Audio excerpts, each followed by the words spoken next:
May we begin with a word of prayer together. Holy One, may the words of my mouth, the meditations of all our hearts, be pleasing and strengthening to you, our rock and our Redeemer. Amen. You may have noticed lately that public life is a little more challenging than it used to be. I would dare say, the metaphor that I might use for our public life is that those that feel like they want to take away rights or abilities from others are essentially using a giant fire hose on the rest of us. In terms of the volume of water and the pressure of water. On all facets of life, not just one, but it seems like the attacks all over the place. It may seem like it's been increasingly bad as of recent, but I will say that research shows that this kind of calculated work around our society has been going on since 1973. There's an organization and mindset called the Seven Mountain Mandate that began in 1973 to begin chipping away at different components of public life, to take away rights, to force a particular ideology on people. And it's just now becoming a larger and larger voice in our society. The Seven Mountain Mandate is 7 arenas of public life: family, religion, education, media, arts and entertainment, business, and government. All 7 of those areas have been under attack at one level or another since 1973, more pronounced in the last few years. And we see it manifest itself in a variety of different ways. Just in the education mountain, we see it with public schools and the fight that there is to put prayer back in schools, or to ban certain books from school libraries, or to dictate what teachers can and can't have in their classrooms. We see at the university setting with the total eradication of large sums of research dollars that's critical to our well-being and advancement as a human population with one another.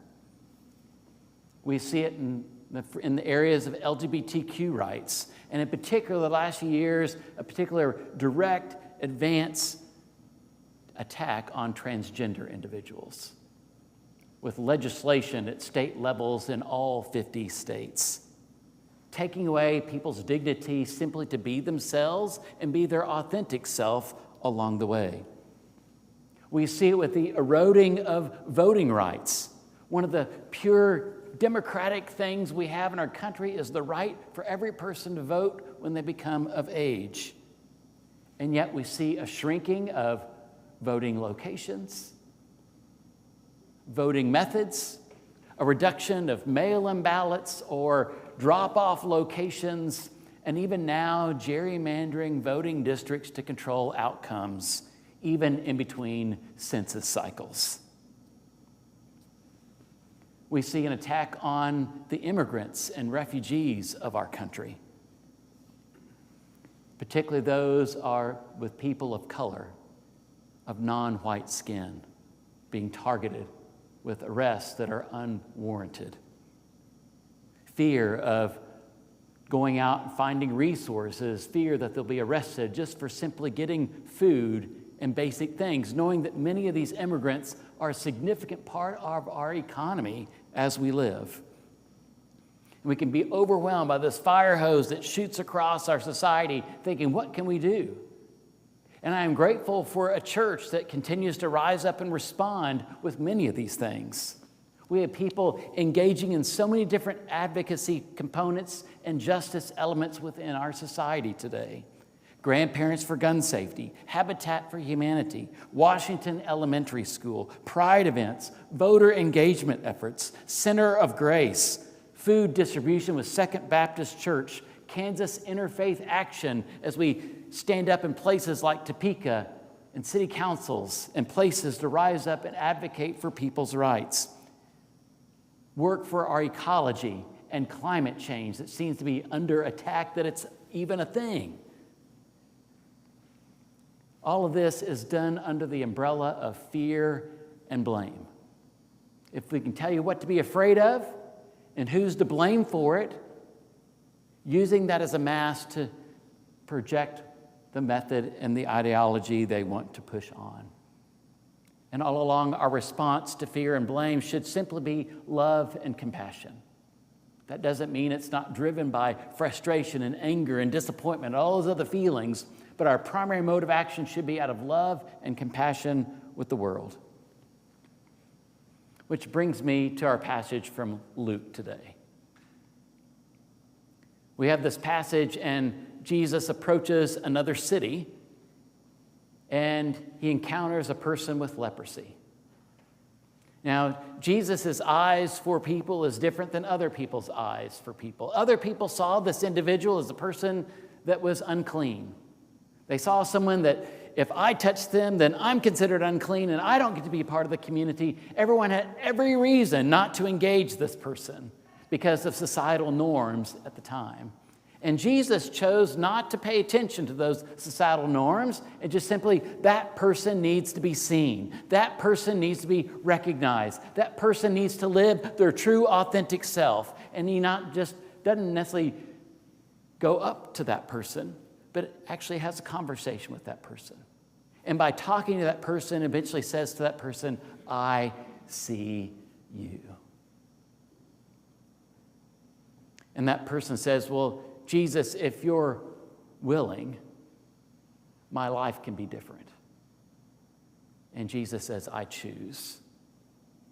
I see you and I choose for that wellness in you and the wellness for all of us in that circumstance.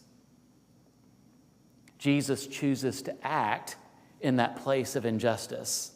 When everyone else around him says, be careful, don't do that. You might put yourself in harm's way or be looked at a pariah in your own society. And Jesus refuses to do that and honors the dignity of the people that he is with.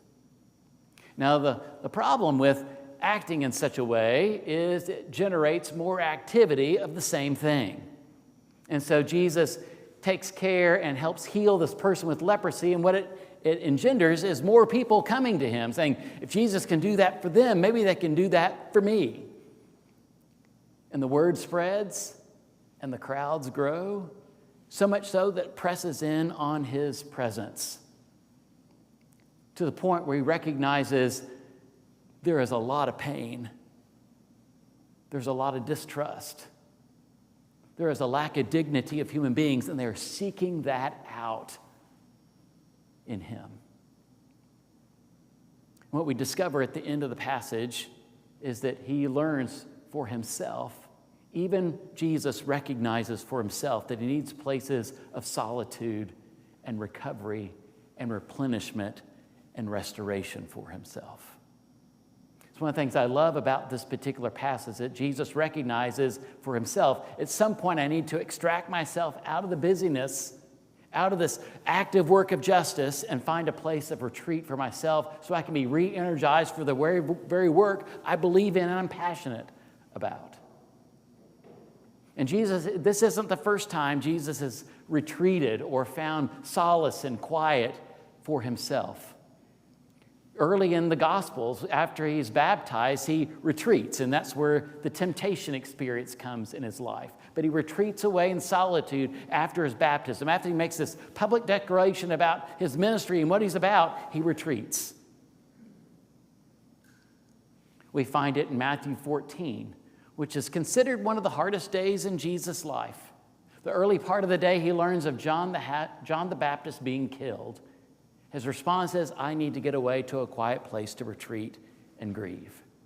But the crowds press in on him so much, even in trying to find a place for grief, that the crowds become so numerous, he instructs the disciples to feed everybody, the feeding of the 5,000. And after the feeding of the 5,000 is done, he says, finally, I can get away to a place to be quiet in solitude and retreat. So he has the disciples go off and he goes to a quiet place, only to discover that the disciples on the boat in the water, there's a storm, and Jesus has to come out of his quiet again and save the disciples on the boat in the storm on the water. And then in the final week of Jesus' life, it's pretty clear in the Gospel of Mark that every day he's in Jerusalem, in the evening time, he retreats to the city of Bethany, which is just a few miles away. Recognizing that Jerusalem is a chaotic place, and he wants to get away from Jerusalem every evening to have a place where he can just be himself and find a quiet, solitude place to be. So this is Jesus' pattern that's modeled in the very chapter of verses we have today, is act with justice and take care of your soul at the same time. There's something powerful about that kind of that rhythm that we find in this text. The solitude piece, the quiet piece, is not just like, well, I'll do whatever in quiet I need to do. I think there should be some intentionality of the solitude that we create for ourselves. I shared in first service that when I was in undergraduate work at TCU, worked in the religion department as a research assistant for one of the religion professors. And he was an extrovert like me, but every once in a while I would come to his office, and he kind of had a two-part office. The part I worked in was the front part of the office, and there was a door in the middle of the office that created a separate office for him. I would step into that first part of the office, I'd look through the window, and Dr. Ken Lawrence had a high-back recliner chair, and he was leaning back with his eyes closed. I'm thinking, this guy's asleep, he's going to miss his class. And so when I got really within 5 minutes of the class, I kind of tapped on the glass, said, "Are you awake in there?" I said, "Of course I'm awake. Why do you think I'm asleep?" I said, "Well, you're leaning back and your eyes are closed. It seems like you're asleep to me." He goes, "No, I'm imagining right now." I said, "Imagining? What are you talking about?" And he had such an intentionality of his teaching style that he memorized where everyone sat in the classroom, and he thought to himself where he wanted to stand in the classroom when he was teaching and what he was doing, and he kind of thought through, in his mind, he played out the entire class experience before he ever went in there. He didn't just go into class with, "Well, I hope it's a good class today." He went in with a plan, a thought-out, intentional plan about how that class would go, where he'd stand, who he'd call on, what the content would be, so that the student could have the best possible learning experience from that class that they came to that day. It wouldn't surprise you that if you went into his office, you would find 3 or 4 plaques on the wall of being named the most top professor of the school, voted on by the students. Because he saw them, he paid attention to them, he knew them by name, and gave them the best opportunity for them to learn in that experience. In Dr. Lawrence's solitude before class was an intentionality of what he would be doing as he came out of solitude. It wasn't that just he created space for himself. He created space to go back to the very thing that he was passionate about. And that's what Jesus is doing in this passage. He's healing people and caring for people and teaching people and being with people, being present to people so that people can be themselves. And that can take a lot out of a person. And when someone came up to me early this morning before 8:30 and said, "Chris, you look a little tired today." Well, I'm no busier than anybody else, but I'm out showing up, doing things all the time, trying to be present. I want my values to be present in the community. I want my voice to be heard. I want my personhood to be out there. I want to be doing things at the same time. As extroverted as I am, I need some quiet space too. I need some solitude time for myself so I can be that passionate person for the world that my calling invites me to be, just as this calling upon your life invites you to be your authentic self in the world, and you need your own space of solitude to be that very thing. But I would dare say that the solitude we are looking for ourselves is not just about solitude for ourselves, it's about solitude for our community as a whole. We think of solitude as the one person. Solitude can also be solitude for a community. When I think of solitude for this community, I think of a space like this one, this sanctuary space. Denise and I had the opportunity earlier this week, I think it was Tuesday or Wednesday, I can't remember the day, and we got to introduce an adult to this space who had never been in this space before. And walked into the doors of the space, first looked around and they saw the colors, and they kind of go, "Wow." Then they got in a little bit further and looked up, and they just said, cool. It's like kind of this wow, cool response. And this person says, I can only imagine what it's like to worship in this space. To have the colors that remind us of another part of the world, a height that reminds us of a presence that's larger than ourselves. When we come together in this place, sometimes the communal solitude that we need is in silence, in a prayer, in a song, in the experience of communion, in a handshake or a hug, is that we find our solitude collectively in a space like this. We need each other in times like this when the world is as challenging as it is. So I think about this pattern that Jesus offered. It's not real complicated, but it's intentional.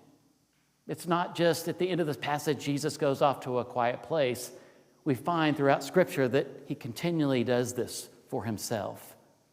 And he actually does it for us at the same time, offering us a pattern or a way of living so we can step into the places of justice where we need to stand up. And we are doing that as a church.